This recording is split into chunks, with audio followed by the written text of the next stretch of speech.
બચાવ કરે છે એવી રીતે અમે પણ SDRF માં બચાવ કામ કરીએ છીએ। તો અમે Krishnanagar SRP group second bus stand ની બાજુમાં અમે ત્યાંથી આવેલા છીએ અમારી ટીમ। તો શાળા સલામતી સપ્તાહમાં અમે તમને આજે આપત્તિ વિશે માહિતી આપવા આવ્યા છીએ। તો ગજ્જર સાહેબે પ્રભાતભાઈ ગજ્જર સાહેબે તમને પૂર વિશે માહિતી આપી, તમને બોટ વિશે માહિતી આપી, કેનેડર, CPR, MFR વિશે માહિતી આપી। બચાવગીરી 4 રીતે કરીએ છીએ આપણે। કેટલી રીતે? પહેલું છે પૂર, બીજું છે CSSR કોલર સ્ટ્રક્ચર સર્ચ એન્ડ રેસ્ક્યુ, ત્રીજું MFR મેડિકલ ફર્સ્ટ રિસ્પોન્ડર અને ચોથું CBRN। આ 4 રીતે આપણે કામગીરી કરીએ છીએ। તો હવે આપણે જ્યારે પણ ભૂકંપ આવે તો એના માટે શું સલામતી રાખવી અને એની અંદરથી કઈ રીતે બચવું તે આપણે શીખીશું। તો આપણે પહેલા કચ્છમાં ભૂકંપ આવ્યો તો કઈ સાલમાં આવ્યો તો કોઈને યાદ છે? હા, 2001। જ્યારે 2001 માં કચ્છમાં ભૂકંપ આવ્યો 26મી જાન્યુઆરી પહેલી 26મી જાન્યુઆરીના રોજ આવેલો। કેટલા 9 વાગ્યાની આસપાસ આવેલો। તો એની અંદર કચ્છમાં બહુ જાનહાનિ થઈ હતી અને માણસોનું મૃત્યુ થયું હતું। તો માની લો કે અત્યારે ભૂકંપ આવે તો તમે શું સલામતી રાખશો? બોલો। હા, સૌથી પહેલા જો ભૂકંપ આવે તમને લાગે કે ભૂકંપની અસર થઈ છે, ધરતી હલે છે, આ ઝાડવા આપણી બિલ્ડિંગ હલે છે, તો આપણે શું કરવાનું? ખુલ્લા મેદાનમાં દોડીને જતું રહેવાનું। પછી બીજું, હા, તમારા સ્કૂલની અંદર બેન્ચીસ છે, જે ટેબલ છે, આ ટેબલ છે, માનો કે આની નીચે બેસી જવાનું, સંતાઈ જવાનું।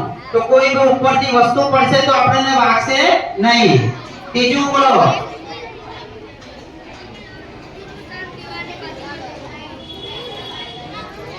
હા, થાંભલો હોય, ઇલેક્ટ્રિક થાંભલો હોય, ઝાડ હોય તો એની નીચે પણ ઊભું રહેવાનું નથી। થાંભલો પડશે તો ખુલ્લા એના તાર પડશે તો કરંટ લાગવાની શક્યતા રહેશે। પછી બીજું, આપણે આ માની લો કે બિલ્ડિંગ મોટી છે, ઉપરના માળે છે, તો લિફ્ટનો ઉપયોગ નથી કરવાનો, સીડીઓથી નીચે આવવાનું છે। પછી તમારી જોડે બધાની જોડે બેગ હશે, દફતર તમારું, એને શું કરવાનું? માથા ઉપર રાખી દેવાનું। તો કઈ બી ઉપરથી પડશે તો આપણે માથા ઉપર વાગશે નહીં। તો ભૂકંપની અંદર આ બધી સલામતી આપણે રાખવાની છે। હવે માની લો કે આપણે ભૂકંપ આવ્યો છે, ભૂકંપ આવી ગયો છે અને આપણે બચાવ કામગીરી માટે જવાનું છે। તો બચાવ કામગીરી માટે જઈએ તો ત્યાં આગળ જો બિલ્ડિંગ પડી ગઈ હોય, વૃક્ષો પડી ગયા હોય તો આપણે કઈ રીતે આપણી પોતાની સલામતી રાખી અને આપણે બીજાનો જીવ બચાવવાનો છે। તો સૌથી પહેલા આપણે રસ્તામાં જઈએ તો અમને કોઈ બી મેસેજ મળ્યો કે ભાઈ આ જગ્યાએ બિલ્ડિંગ પડી ગઈ છે, તો ભૂકંપ આવ્યો હોય તો ઝાડ પણ પડી જાય, તો રસ્તો આપણો બ્લોક હોય તો ઝાડ કાપવા માટેનું અમારી જોડે એક મશીન છે।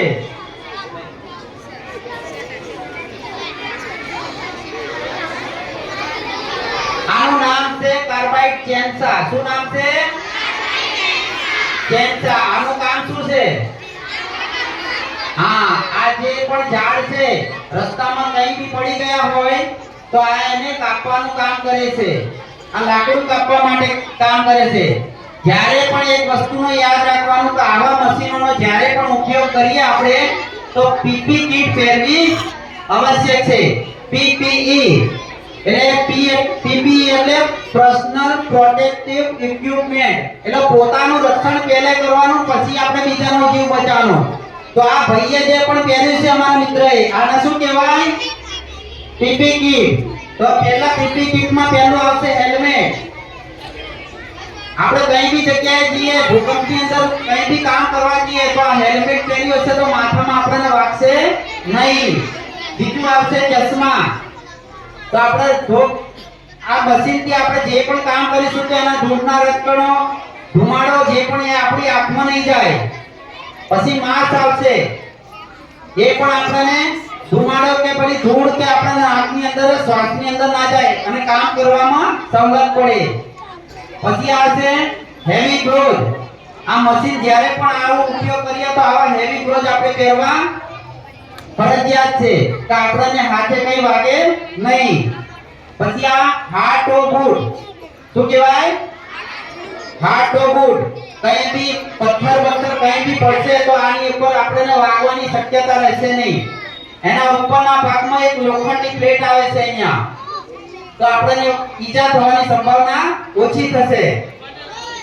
તો સૌપ્રથમ શું કરવાનું? જે પણ આપણે સાધનોનો ઉપયોગ કરીએ તો આ પીપીઈ કીટ પહેરવી ફરજિયાત છે. પણ કાર્બાઇડ કેન્સર છે. પેલું નાનું મશીન હતું, આ થોડું મોટું છે. આનાથી મોટા મોટા વૃક્ષો આપણે ઝાડ છે એને કાપી શકીશું અને રસ્તો આપણે ક્લીન કરી શકીશું. જે પહેલા બે મશીન બતાયા એ પેટ્રોલ થી ચાલે છે. આ મશીન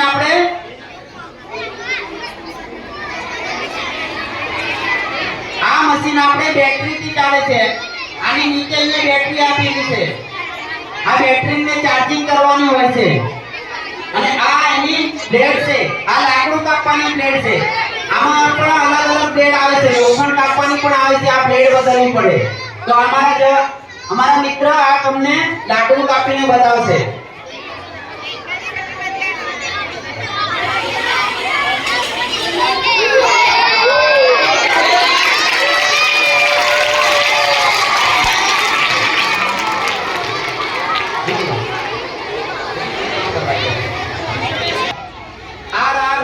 શું નામ છે?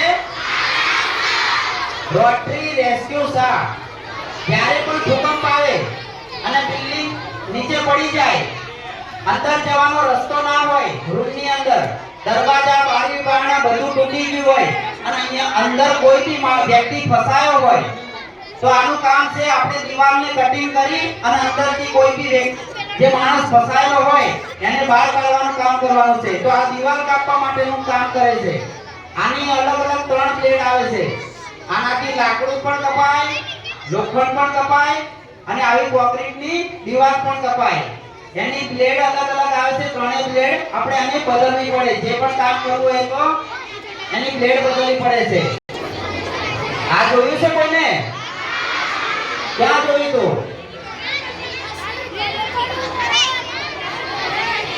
જ્યારે પણ આપણે જૂનું મકાન હોય, ધાતુ હોય, જે સ્લેબ હોય એને તોડવાનો હોય અથવા તો ભૂકંપની અંદર કોઈ વ્યક્તિમાં સ્લેબની નીચે ફસાયો હોય તો આ તોડવાનું કામ કરે છે.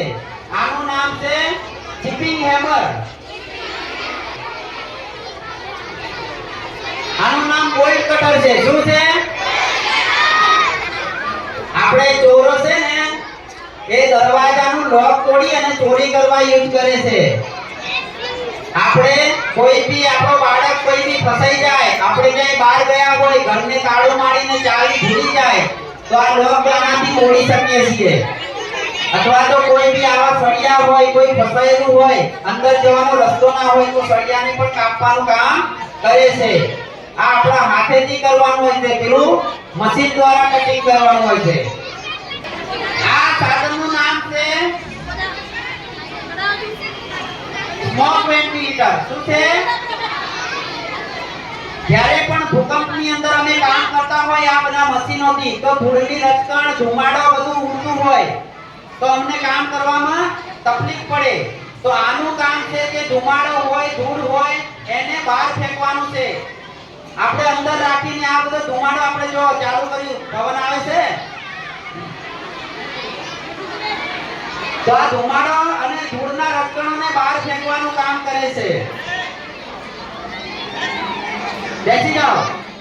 તમે કારખાના અને મિલોની અંદર પેલા ભૂંગળા જોયા છે ને ઉપર ધુમાડો કાઢતા, એ ધુમાડો બહાર કાઢે એવી રીતે આનું પણ કામ શું છે? ધૂળના રચકણોને બધું બહાર કાઢવાનું કામ કરે છે.